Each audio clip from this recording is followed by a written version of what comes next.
Hello everyone, Kitty Foss here, your storytelling astrologist, reader of the stars for March 30th, 2025. Wow. Today is quite the day. It is really the last cuts of the remnants of last year. We have Neptune that moves into Aries, the beginning of a new 165-year cycle with Spirit. And in a moment, I'm going to ask you to pause and think about where we've come since 1861, spiritually, ethically, morally. Don't just brush it off with, oh, everything's bad. It's not. Take a look at where they were, where women were, where people of color were, where people who had different choices in their life were since 1861. Tune into that egregore, that energy. So, welcome to the fullness of this astrological year. We are uncovering new starts as we go back and forth with our Pisces in our personal energy back and forth, and our bridge structure, that is Saturn, nearing the end, also getting ready to reset the karma around our structures. Our goals with the spark begin as that North Node energy steps forward to start this year as well.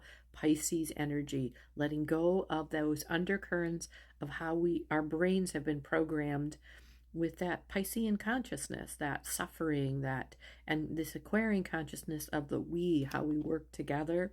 So understand that we are letting go of some patterns that have been deeply unconscious that are now rising to the consciousness. That is what you are seeing.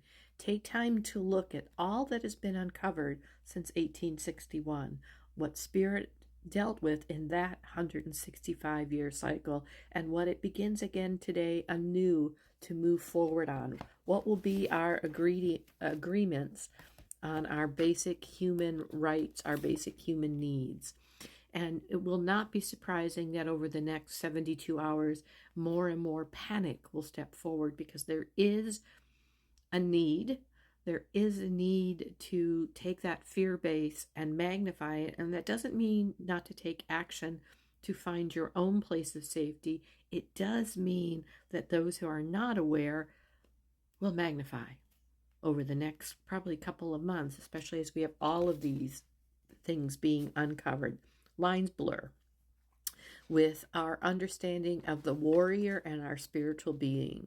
And warrior doesn't mean war, it means our stance. We begin this time, this amazing time of 165 years, understand your own egregore, your own energy you're putting together, with our own pause for discernment today. Because you see, our intuition steps forward today in our own moon most of the day to have us take a look at the element, the energy we have intuitively that is asking us for action and asking us about how to pivot. It's our own pause around that, and giving ourselves the time for our inner voice, our inner intuition to work with courage and willpower to allow personal strengths to align with spiritual actions. Personal strengths to align with spiritual actions.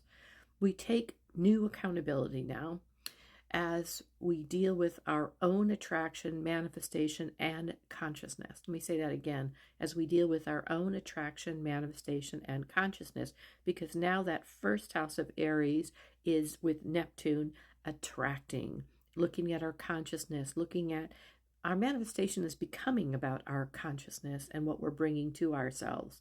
So that's again why you may see things,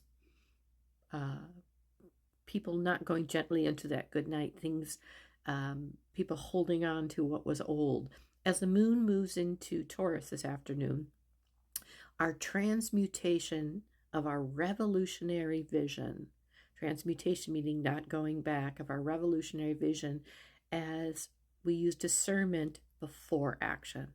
And again, today we're being asked to sit in the garden of who we are and really take a look at where we ourselves have come during this time in this end of a cycle, this 9 transformation with our 3, our Trinity energy that is stepping forward for us to access our values, to stabilize ourselves. Today's about impulse control. Pay attention to your dreams tonight, and communication steps forward with faith. The last thing they ask me to say to you is namaste. The soul light in me greets the soul light in you.